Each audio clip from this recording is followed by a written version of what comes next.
बनारस से बायां आजमगढ़ गोरखपुर तक नई रेल लाइन का बड़ा प्रचार किया गया अध्यक्ष जी। हमसे पूर्व सांसद ने बहुत प्रचार किया कि हमने सैंक्शन करा दिया है, लेकिन उस पर अभी एक भी रुपए की बजट न स्वीकृत है, न उस योजना का स्वीकृत है। अध्यक्ष जी, जब लालू प्रसाद जी, माननीय लालू जी देश के रेल मंत्री थे, उस समय एक योजना की घोषणा की गई थी इसी सदन में। वो घोषणा थी मैनपुरी से एटा, कासगंज होते हुए बदायूं, बदायूं से संभल होते हुए गजरौला तक नई रेल लाइन की घोषणा की गई थी माननीय मंत्री जी, माननीय लालू जी के समय, और आज तक उसकी घोषणा पे कभी सर्वे भी नहीं हुआ। इसलिए मेरा अनुरोध है, वो पुरानी योजना है। धर्मेंद्र जी, आप ये समझो अब कि घोषणा होती थी, कुछ नहीं होता था। नहीं, उसके बाद 10 साल से तो आप भी हैं, 10 साल से ये भी हैं अध्यक्ष जी। ऐसा नहीं है 10 साल से ये भी बैठे हैं। आज जो ये मंत्री जी घोषणा करेंगे, अगले मंत्री की जिम्मेदारी बनेगी, अगले मंत्री की जिम्मेदारी बनेगी।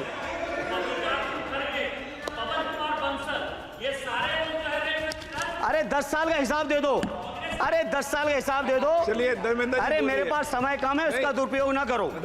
माननीय मंत्री जी, 5वें नंबर की आपकी इकोनॉमी आ गई। आपके पूर्व जो हमारे सदस्य हैं निशिकांत जी, आपके हिसाब से तो सब कुछ बदल गया रेल में।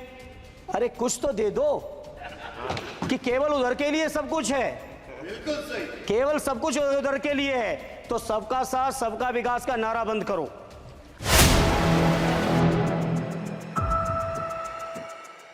धन्यवाद अध्यक्ष जी।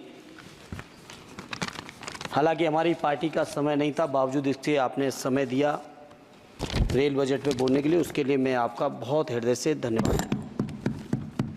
अध्यक्ष जी, बहुत सारे साथियों ने बड़ी जिम्मेदारी की बात कही, जनरल बोगी बढ़ाने से लेके सफाई से लेके उन सभी चीज़ों के साथ अपने को जोड़ते हुए, क्योंकि अध्यक्ष जी मैं आजमगढ़ संसदीय क्षेत्र से निर्वाचित होकर आया हूँ। आजमगढ़ संसदीय क्षेत्र अपने आप में बहुत ऐतिहासिक क्षेत्र है। अल्लामा शिबली नुमानी, कैफी आज़मी, अयोध्या प्रसाद हरियोत से लेके तमाम जो हमारे एक से एक महान लोगों की ये सरजमी रही है। अध्यक्ष जी, आजमगढ़ क्षेत्र अलग अलग विविधताओं से भरा हुआ है। आजमगढ़ के लोगों को जहाँ रोज़गार के लिए मुंबई जाना पड़ता है, वहीं शिक्षा के लिए आजमगढ़ के लोगों को इलाहाबाद और प्रयागराज की ज़रूरत पड़ती है। प्रदेश की राजधानी लखनऊ है, देश की राजधानी दिल्ली है। इसलिए मैं अपनी ओर से अपने क्षेत्र के लिए आजमगढ़ से मुंबई, जो कोरोना से पहले, माननीय मंत्री जी ध्यान दे दें, कोरोना से पहले आजमगढ़ से मुंबई एक रेल चलती थी, जो कोरोना काल से बंद चल रही है। हमारा अनुरोध है कि उस रेल को न केवल वो साप्ताहिक थी, उस रेल को हर दिन के लिए शुरू किया जाए, बल्कि साथ ही साथ आजमगढ़ से लखनऊ, आजमगढ़ से इलाहाबाद, जहाँ पे इंटरसिटी से डेली लोग आवागमन कर सकें, आ जा सकें, उसके लिए इस ट्रेन को भी शुरू कराने की कृपा करें। साथ ही साथ अध्यक्ष जी, आजमगढ़ से दिल्ली जाने का केवल एकमात्र जरिया कैफिया ट्रेन है, और कैफिया ट्रेन के में बैठने का टाइम तो सुनिश्चित है, लेकिन कब पहुंचेंगे इस बात की कोई भी जिम्मेदारी और गारंटी नहीं है। इसे मंत्री जी मैं आपसे अनुरोध करूंगा कि आजमगढ़ से दिल्ली के लिए एक नई रेल लाइन, नई रेल ट्रेन शुरू करने की कृपा करें। मैंने जनरल बजट की चर्चा में भी जिक्र किया था, आजमगढ़ से बनारस से बायां आजमगढ़ गोरखपुर तक नई रेल लाइन का बड़ा प्रचार किया गया अध्यक्ष जी। हमसे पूर्व सांसद ने बहुत प्रचार किया कि हमने सैंक्शन करा दिया है, लेकिन उस पर अभी एक भी रुपए की बजट न स्वीकृत है, न उस योजना का स्वीकृत है। सर्वे ज़रूर हुआ है, डीपीआर ज़रूर बनी है, लेकिन उसकी स्वीकृति मंत्री जी और फंड अभी बाकी है। मैं उम्मीद करता हूं कि आप इसको ज़रूर ध्यान देंगे। साथ ही साथ अध्यक्ष जी, आजमगढ़ में जहानागंज से सठियाओं के बीच रेलवे ओवरब्रिज न होने की वजह से घंटों जाम लगता है। इसी तरह से 2 जगह और हैं, कुटवा मझगवां, बालीपुर से रानी की सराय, डुगवा कोटवा रेलवे पर अंडरपास की बहुत ज़रूरत है। अध्यक्ष जी एक मिनट और लेंगे।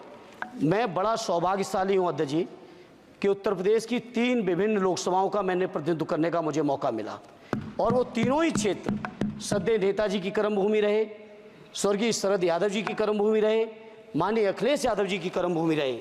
इन तीनों ही क्षेत्रों की अलग अलग मांगें हैं, इसके लिए मैं आपसे थोड़ा सा अनुरोध करूंगा। अध्यक्ष जी, जब लालू प्रसाद जी, माननीय लालू जी देश के रेल मंत्री थे, उस समय एक योजना की घोषणा की गई थी इसी सदन में। वो घोषणा थी मैनपुरी से एटा, कासगंज होते हुए बदायूं, बदायूं से संभल होते हुए गजरौला तक नई रेल लाइन की घोषणा की गई थी माननीय मंत्री जी, माननीय लालू जी के समय, और आज तक उसकी घोषणा पे कभी सर्वे भी नहीं हुआ। इसलिए मेरा अनुरोध है वो पुरानी योजना है धर्मेंद्र जी, आप ये समझो अब कि घोषणाएं घोषणा होती थी, कुछ नहीं होता था। नहीं, उसके बाद 10 साल से तो आप भी हैं, 10 साल से ये भी हैं अध्यक्ष जी, ऐसा नहीं है 10 साल से ये भी बैठे हैं। चूंकि हमारी पार्टी के पास समय कम है इसलिए हम उसको ज्यादा लंबा नहीं कहेंगे। दूसरा, मैनपुरी से घोषणा नहीं की थी, घोषणा उन्होंने की तो थी। पूरा करना इनकी भी जिम्मेदारी है कि अध्यक्ष जी विभाग नहीं बदल गया है, भारत सरकार की जिम्मेदारी है।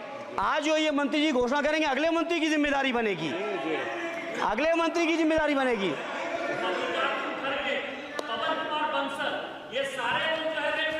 अरे 10 साल का हिसाब दे दो, अरे 10 साल का हिसाब दे दो। चलिए धर्मेंद्र जी, अरे मेरे पास समय कम है, उसका दुरुपयोग ना करो। धर्मेंद्र जी बोलिए। अध्यक्ष जी, मैनपुरी से दिल्ली के लिए, मैनपुरी से लखनऊ के लिए, बदायूं से लखनऊ के लिए, बदायूं से दिल्ली के लिए इन रेल लाइनों की सख्त, रेलवे ट्रेनों की सख्त जरूरत है। माननीय मंत्री जी, 5वें नंबर की आपकी इकोनॉमी आ गई। आपके पूर्व जो हमारे सदस्य हैं निशिकांत जी, आपके हिसाब से तो सब कुछ बदल गया रेल में। अरे कुछ तो दे दो कि केवल उधर के लिए सब कुछ है, केवल सब कुछ उधर के लिए है। तो सबका साथ सबका विकास का नारा बंद करो, और अगर नारा देना है, नारे को सच बनाना है, प्रधानमंत्री जी की बात को सही साबित करना है, तो माननीय मंत्री जी ये जो मांगे हमने रखी हैं, आजमगढ़ लोकसभा के लिए रखी, मैनपुरी के लिए रखी, आजमगढ़ के लिए, बदायूं के लिए रखी, संभल के लिए रखी, एटा के लिए रखी, इन सभी को पूरी कर दीजिए मंत्री जी। और नहीं कर सकते हैं तो कम से कम इस सदन के अंदर तो सबका साथ सबका विकास नारा देना बंद ही कर दो। और नारा जिस दिन देना बंद कर दोगे और ये कह दोगे कि आप विपक्ष में आपका नहीं करेंगे, उस दिन हम अपने क्षेत्र के लोगों को संतुष्ट भी कर लेंगे। हमारे क्षेत्र के लोग इतने स्वाभिमानी लोग हैं। माननीय अध्यक्ष जी कि आपने मुझे रेल बजट पर बोलने का मौका दिया। मैं माननीय प्रधानमंत्री जी और माननीय रेल मंत्री जी को बहुत बहुत लाइट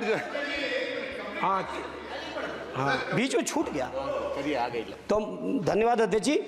मैं कहता हूं कि जो मांगे की हैं तीनों ही क्षेत्रों की, उत्तर प्रदेश की जनता की, उसको माननीय मंत्री जी पार्टी से ऊपर उठकर सबके साथ और विकास के लिए पूरा कर दें। आपकी बहुत बहुत मेहरबानी होगी, नहीं तो ये नारा बंद करो। बहुत बहुत धन्यवाद।